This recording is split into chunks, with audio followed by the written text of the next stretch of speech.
Bom dia, irmãos, tudo bem? Como é que vocês estão? Desejo que tenham um excelente domingo. Estamos muito felizes porque vocês estão aqui conosco, porque temos este dia para louvar e engrandecer o nome do Senhor. Vamos orar? Amado e maravilhoso Deus, obrigada por este dia, obrigada por esta manhã de domingo tão especial. Obrigada porque o Senhor tem nos sustentado e porque o Senhor tem nos permitido estar aqui mais um domingo para aprender mais de Ti, para engrandecer o Teu nome, para compartilhar das coisas do Teu reino. Senhor, queremos colocar esta aula na Tua presença e pedir que o Teu Espírito Santo esteja nos direcionando para aquilo que o Senhor deseja comunicar aos nossos corações. Obrigada, meu Deus, porque nós temos liberdade de falar do Teu nome na nossa nação. Senhor, abre os nossos corações, as nossas mentes, para que possamos compreender as riquezas da Tua palavra. Que eu venha compartilhar somente aquilo que o Senhor colocou no meu coração. Que nada, Senhor, que seja da carne, eu possa compartilhar aqui, mas sim aquilo que vem direto do Teu Espírito Santo de Deus. Grandioso é o Teu nome. Sê com cada irmão que está participando dessa aula, sê com cada irmão que vai participar. Sê conosco, em nome de Jesus. Irmãos, peguem aí a sua Bíblia, o seu caderno de anotação, aquele café gostoso, né? E se acomode para nós podermos compartilhar aquilo que Deus quer falar conosco. Eu vou, como sempre, aqui fechar a câmera, mas vou continuar interagindo com vocês pelo áudio, pelo chat. Gostaria muito de que vocês também compartilhassem comigo. Amém? Então, vamos lá. Vamos passar aqui. Caso vocês tenham interesse, né, irmãos, em ter acesso a essa aula, basta direcionar aí o teu celular, a câmera do seu celular para esse QR Code, e os irmãos conseguem acessar uma pasta que fica dentro de um drive, e nessa pasta tem todos os estudos que nós fizemos até aqui, inclusive essa lição de hoje. Caso não consigam acessar pelo QR Code, logo logo eu coloco no chat, e os irmãos podem clicar sobre o link e ter acesso a essa aula. Amém?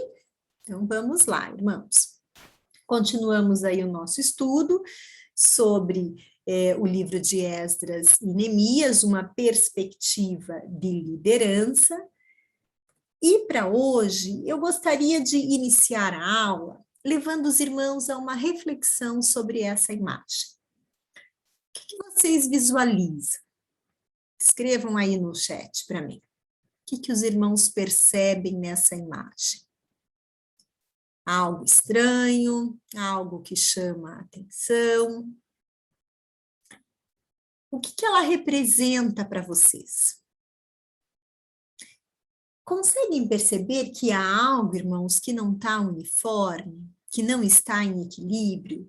Bom, primeiramente, nós temos aqui dois desenhos, certo?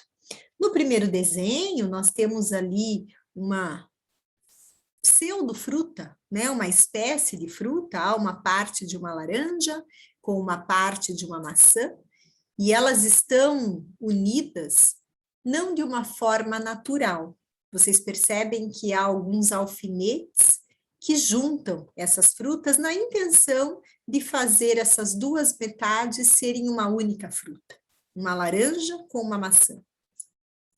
No segundo desenho, nós temos ali dois animais, né? E esses animais, eles estão unidos por um objeto. Alguém sabe o nome aí desse objeto?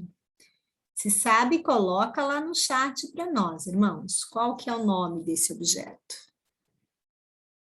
Olha lá, esse é um jugo, né? E o que é um jugo? O jugo, ele é também chamado de parelha ou canga. É uma peça de madeira encaixada sobre a cabeça dos bois, para que eles possam ser atrelados a uma carroça ou ao arado, a fim de que seja melhor aproveitada a força física. O problema, irmãos, é que nem sempre os animais são equivalentes. Nesse caso, um aqui parece ser mais fraco do que o outro, eles são de espécies diferentes. E quando isso acontece, um pode acabar prejudicando o trabalho do outro, ou até desvirtuando, tirando o foco. A mesma ideia, obviamente, é representada ali pela maçã e pela laranja, né? Enfim, o que essa reflexão tem a ver com o nosso estudo? Gostaria muito de que os irmãos guardassem essa imagem, nós vamos voltar nela ao final aí da nossa lição para tentar compreender aquilo que Deus quer falar aos nossos corações. A lição de hoje, ela é intitulada Dormindo com o Inimigo, é a lição de número 8. Vamos entender mais sobre ela, irmãos. O nosso embasamento bíblico, ele está lá no livro de Esdras, capítulo 9, e nós também vamos abordar aqui o capítulo 10. Então, aproveite, pegue sua Bíblia, abra no livro de Esdras, abra no capítulo 9 e vamos iniciar o nosso estudo. Vamos entender o que de fato incomodou Esdras, né? Nessa passagem que vai ser base aí de parte do nosso estudo. Bom, na aula passada, né, nós estudamos com a Lidiane toda a parte ali da reconstrução, ela falou sobre a liderança, e nós vimos que a casa de Deus, né, estava reconstruída, certo? Assim terminamos a aula passada. Contudo, algumas pedras começaram a surgir pelo caminho. Que pedras seriam essas?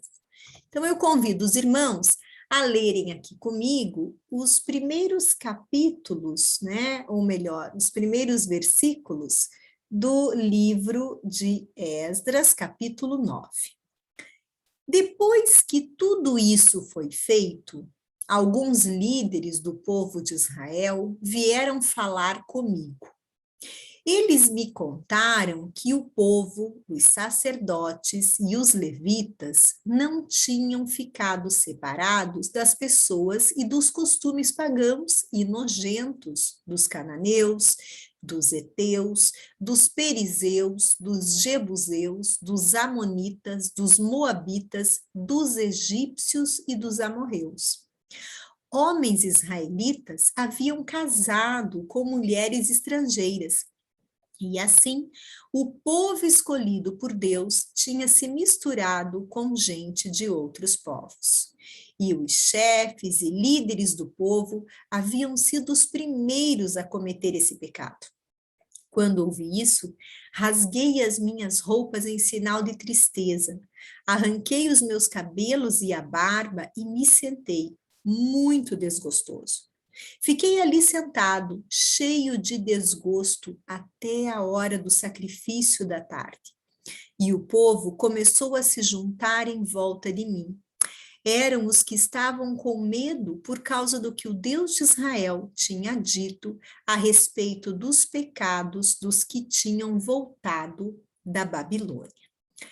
Irmãos, nessas passagens, a gente percebe uma constatação feita por Esdras. Ele constata os casamentos mistos, né? Os judeus, eles haviam cometido esse pecado, que era abominado por Deus.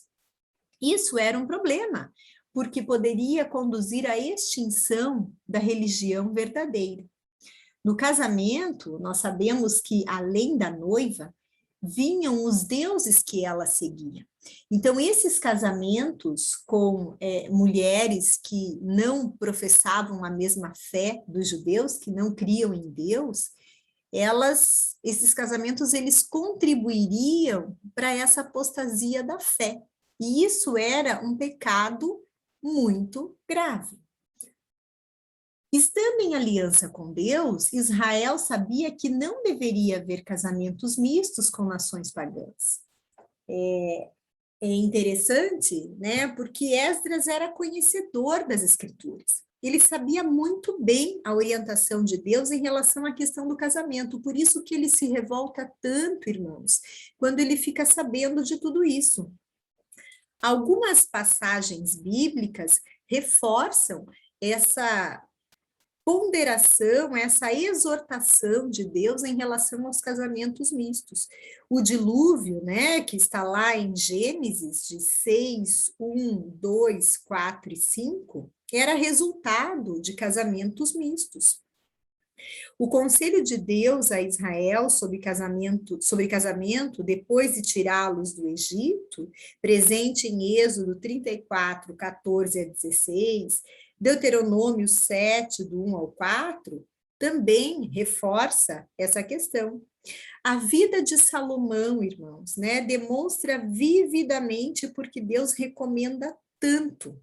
As mulheres pagãs, daquele que tinha sido o mais sábio dos reis, perverteram-lhe o coração, fazendo com que deixasse de servir ao Senhor. Ou seja, de fato, né, os judeus haviam cometido um grave pecado.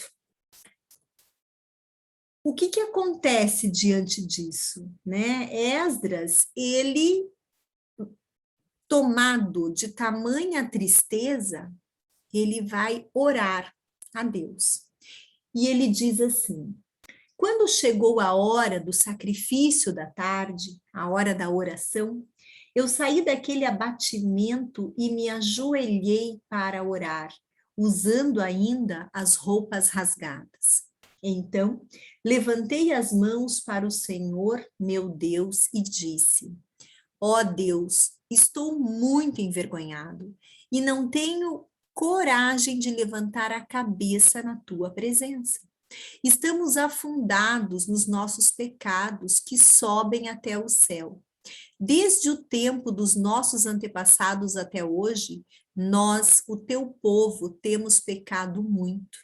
Por causa dos nossos pecados, nós, os reis e os nossos sacerdotes, temos caído nas mãos de reis estrangeiros. Claro, né, irmãos? O povo ficava vulnerável, porque ele abdicava de Deus.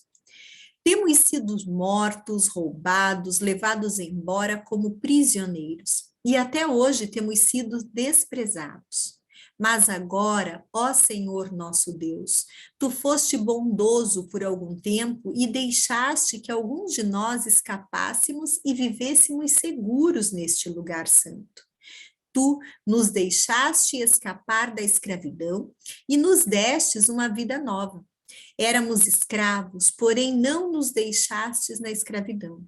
Tu fizestes os reis da Pérsia terem boa vontade para conosco, e eles deixaram que reconstruíssemos o teu templo, que estava arrasado, e que achássemos segurança aqui em Judá e em Jerusalém. Mas agora, ó Deus, o que podemos dizer depois que tudo isso aconteceu? Nós desobedecemos a todos os mandamentos que deste por meio dos teus servos, os profetas. Eles nos avisaram que a terra em que íamos entrar e que ia ser nossa era impura, porque a gente que morava nela a havia enchido de ponta a ponta com as suas ações más e impuras. Esdras constata que a apostasia de Israel se devia em grande parte, irmãos, à mistura desse povo com as nações pagãs. Ele notou que se tivessem obedecido à ordem de Jeová de se conservarem separados das nações que os cercavam, teriam sido poupados de muitas experiências tristes e humilhantes. Mas não foi isso que o povo fez. Qual foi, então, o resgate? Qual foi a reflexão aqui, né? Eles disseram que nunca deveríamos casar com essa gente.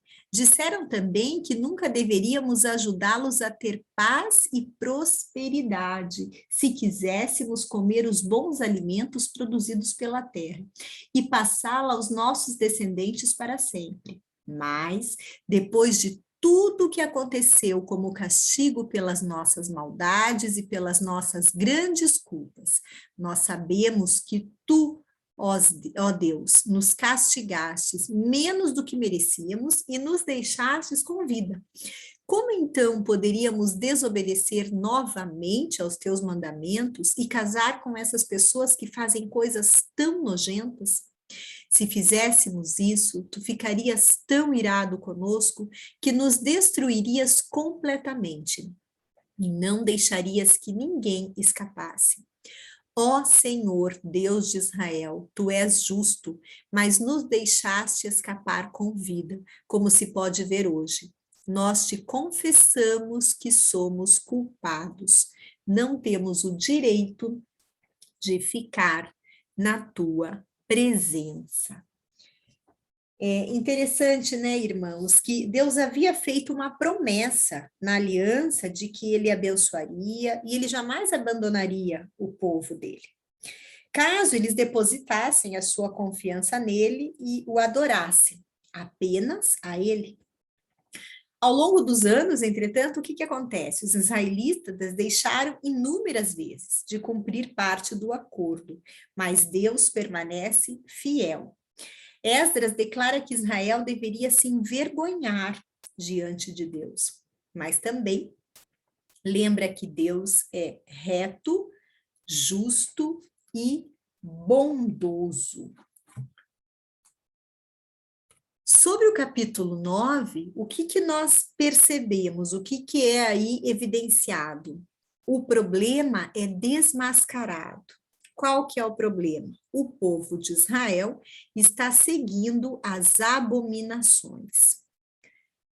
Lembrando, irmãos, que todo ser humano, sob forte impacto emocional, fica vulnerável. Então, isso vale para mim e para você. A tristeza e a preocupação do líder. Esdras discerniu que o povo judeu estava aos poucos perdendo sua identidade, não por preconceito racial, não era essa a questão, não era porque as pessoas eram de outra raça, mas pelo perigo da idolatria, da apostasia, do materialismo. Afinal de contas, eram pessoas que tinham costumes diferentes, deuses diferentes, acreditavam em muitos deuses. Sacerdotes, levitas, governantes e o povo haviam contraído matrimônio com pagãos. Esdras ficou amargamente triste. Ele passou o dia pensando nas implicações dessa prática caso ela continuasse na nação. E a oração e a confissão do líder. Esdras não agiu precipitadamente. O que ele fez, né, irmãos, diante de todo esse cenário, diante de toda essa tristeza que toma conta do coração dele? Ele apresenta o povo a Deus, ele entrega esse povo a Deus, confessa com lágrima, com arrependimento, com vergonha, com desprezo que o povo estava fazendo. E a oração fez surtir os efeitos necessários e salvou a nação da extinção completa. O que a gente aprende, não é, irmãos, dessa lição? Oremos por nossa igreja, é o mínimo que devemos fazer. A oração, né, ela pode muito. E Esdras, nesse momento, ele não vai chorar para outras pessoas. Ele não vai falar mal do povo para outras pessoas. Ele não vai fazer fofoca. Ele não vai compartilhar informações para denegrir o povo. Mas ele se dobra diante de Deus. E ele chora aos pés do Senhor.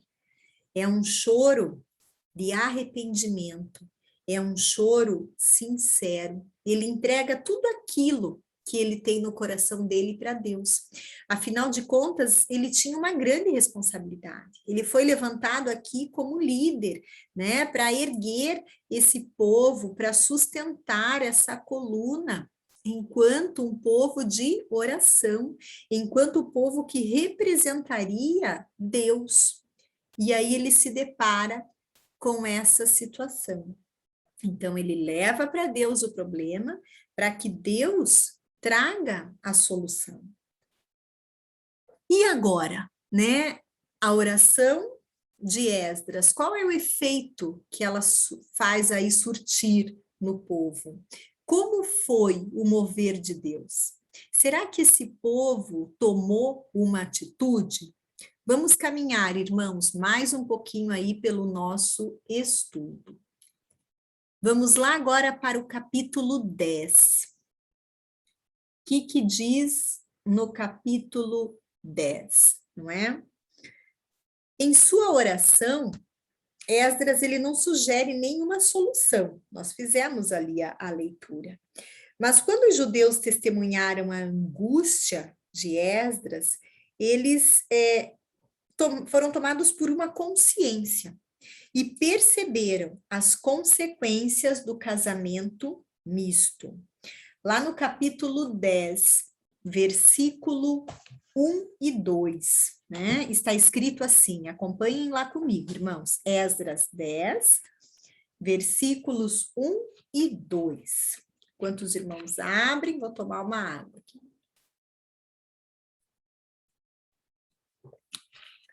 Enquanto Esdras orava e fazia confissão, chorando prostrado diante da casa de Deus, ajuntou-se a ele de Israel muito grande congregação de homens, de mulheres e de crianças, pois o povo chorava com grande choro. Então vejam, irmãos, que todos estavam tomados por aquele sentimento de arrependimento.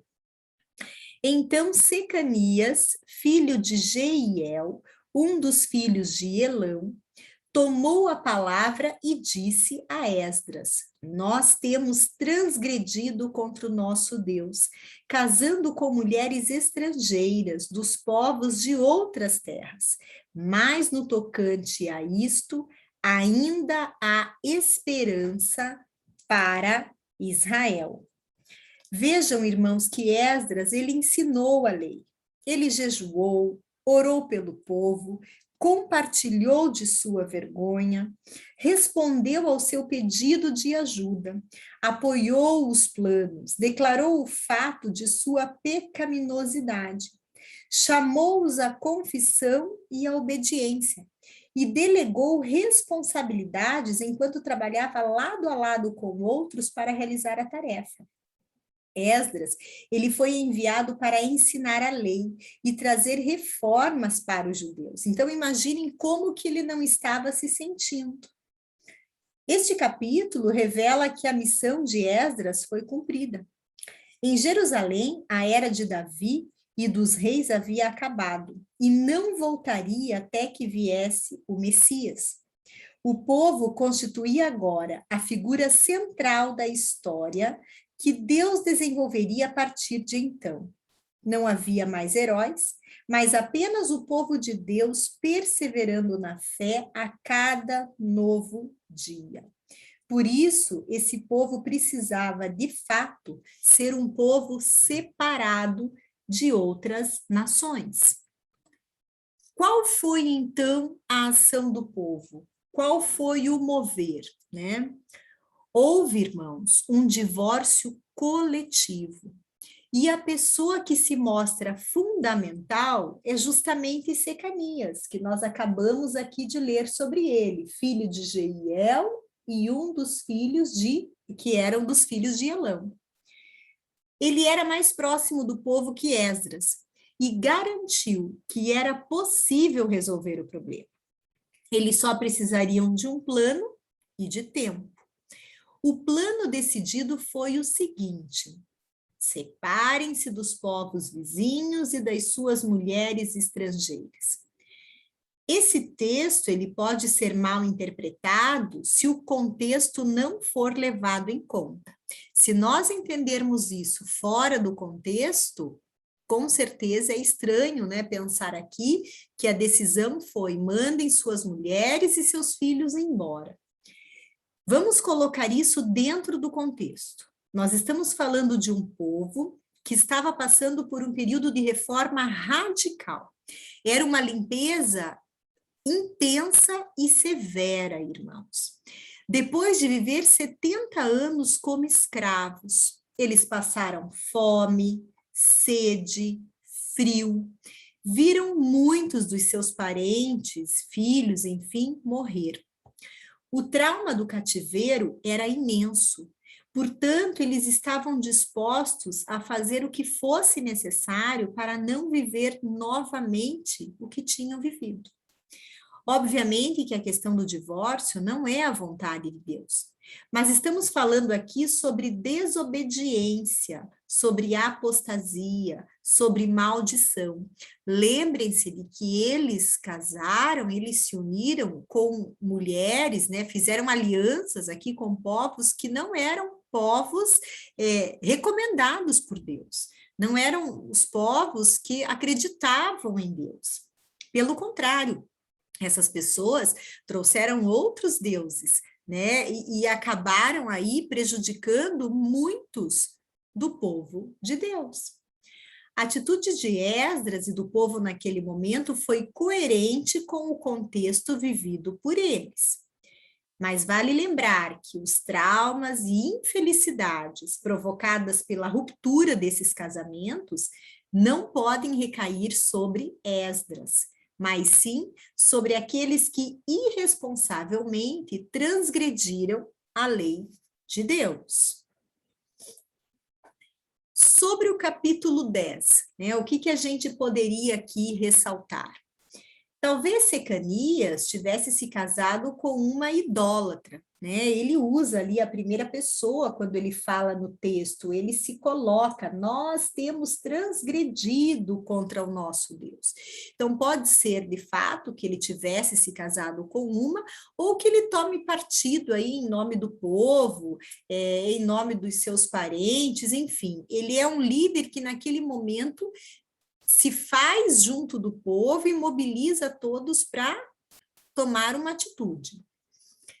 É feita uma convocação geral, né? Fez-se, então, uma proclamação em todo o Judá, está lá no capítulo 10. E em Jerusalém, convocando todos os exilados a se reunirem em Jerusalém. Os líderes e as demais autoridades tinham decidido que aquele que não viesse no prazo de 3 dias perderia todos os seus bens e seria excluído da comunidade dos exilados. Então foi feita uma convocação para que todos viessem, para que todos pudessem ouvir qual era, né, a decisão, qual era a normativa, pautada em quê e por quê. A lista dos exilados que se casaram com estrangeiras. No capítulo 10, é apresentada aí essa lista, colocando todas as pessoas que fizeram alianças, que se casaram aí com mulheres estrangeiras. No primeiro dia do mês, terminaram de investigar todos os casos de casamento com mulheres estrangeiras, né? E aí, quando a gente se volta para essa imagem que eu compartilhei com os irmãos lá no começo, a gente pode entender um pouquinho mais qual é o objetivo dela. O estudo que nós fizemos, ele está relacionado ao Velho Testamento e tem como intuito nos levar a refletir sobre nossas relações pautadas no julgo desigual. Mas isso também, irmãos, é alertado no Novo Testamento. Olhem lá a imagem, né? Qual é a passagem bíblica que fala sobre o jugo? Está lá no Novo Testamento. 2 Coríntios 6, versículo 14. Inclusive, é justamente essa passagem que é o devocional, 2 Coríntios 6, 14 a 18. Não vos prendais a um jugo desigual com os infiéis, porque que sociedade tem a justiça com a injustiça? E que comunhão tem a luz com as trevas? Continua ainda ali a passagem. Que harmonia entre Cristo e o maligno? Ou que união do crente com o incrédulo? Que ligação há entre o santuário de Deus e os ídolos? Porque nós somos santuários do Deus vivente, como ele próprio disse: habitarei e andarei entre eles, serei o seu Deus e eles serão o meu povo. Por isso, retirai-vos do meio deles, separai-vos, diz o Senhor. Não toqueis em coisas impuras, e eu vos receberei. Serei vosso pai, e vós serei para mim filhos e filhas, diz o Senhor Todo-Poderoso. Nessas passagens, irmãos, que fazem parte aí do nosso texto devocional, então, repetindo 2 Coríntios, capítulo 6, os versículos 14 a 18, o Senhor nos adverte aqui a não fazer nenhum tipo de comunhão com os incrédulos. As alianças que Paulo tinha em mente, né, nessas passagens, elas podem ter sido casamentos mistos, associações de negócios impróprios ou relacionamentos com pagãos idólatras. Entretanto, era mais provável que ele estivesse se referindo aqui a associações com falsos apóstolos, a quem ele considerava responsáveis pela recente divisão de seu relacionamento com a igreja de Corinto. Então, veja que nós estamos falando aqui, né, em linhas gerais, de casamento, mas isso também pode ser levado para outro tipo de relacionamento, irmãos. Agora, né, de repente vocês podem estar pensando assim, puxa vida, tudo isso que a gente está estudando aqui realmente é muito sério. E se eu, né, de repente acabei já me casando aí com um descrente, se eu me encaixo nesse perfil, se de repente quando eu me uni a essa pessoa, eu pensei exatamente isso, e se a pessoa se converter? Ali está pessoal, né, irmãos? Perdão. E se a pessoa se converter? E se eu apostatar? Essa é uma segunda pergunta, né? Muitas vezes as pessoas têm isso no coração, mas eu posso convertê-lo, eu posso levá-lo para Jesus, eu posso levá-lo para a igreja. E a outra pergunta, né? E se eu, que estou com toda essa boa intenção, acabo aí fragilizado no processo e abrindo mão da minha fé? O que fazer, não é, irmãos? Então, é importante a gente entender que o Senhor aqui não está desejando que ninguém deixe, né, o seu cônjuge descrente, mas que viva de maneira a ganhá-lo para a fé, que possa ser um testemunho em casa, que possa orar, interceder pela vida, né, do seu cônjuge. Assim também como a Bíblia adverte, caso, né, você não tenha se casado ainda ou conhece alguém que está em vias aí de se casar com uma pessoa que não partilha da mesma fé, né? Ore a Deus. Ore para que Deus direcione, que dê uma palavra, que mova o coração, que cumpra a vontade dele. Mas é importante estarmos atentos, porque a Bíblia adverte o tempo todo a não se casar com um descrente pela mesma razão apontada para os judeus do Antigo Testamento. Qual é a razão? Porque isso enfraquece a fé do crente. Aquilo que é valioso e essencial para o crente não pode ser compartilhado com um cônjuge descrente. Então, isso é muito importante. Os fatos, irmãos, ocorridos no capítulo 10 do livro de Esdras e no capítulo 13 de Neemias, né, nós não entramos nele, mas vale aqui a reflexão, não são estímulos ou base bíblica para divórcios no casamentos mistos, mas são base para fugir de tais uniões antes que elas ocorram, tá? Então, lembrando, né, irmãos, a reflexão aí para hoje. E se a pessoa se converter, então, antes de perguntar, e se a pessoa se converter, qual é a pergunta? E se eu apostatar? Não devemos usar um exemplo que deu certo como referência de que todo casamento misto seguirá bem. O referencial deve estar onde? Nas escrituras e nos exemplos ali contidos. Qual é a conclusão, irmãos, que nós temos a partir aí desse estudo? O desígnio de Deus é para que o matrimônio seja um símbolo prático e apropriado da união com Ele, com Deus. Todo aspecto da relação matrimonial, ela deve glorificar a Deus. É assim que nós sabemos se o nosso, né, casamento, se o nosso relacionamento, ele está de fato agradando ao Senhor. Tudo aquilo que a gente tem feito tem glorificado de fato a Deus? Que nós possamos, né, irmãos, estar atentos em relação a isso, seja no casamento, seja nas relações, como nós vimos ali que Paulo também adverte na passagem de Coríntios, nas relações que nós fazemos ao longo aí da nossa vida secular, que estejamos atentos com essas alianças, que muitas vezes acabam nos separando de Deus. E a intenção aqui é estarmos próximos do Senhor e não afastados, que nós possamos levar pessoas para Jesus e não que venhamos a nos afastar dele.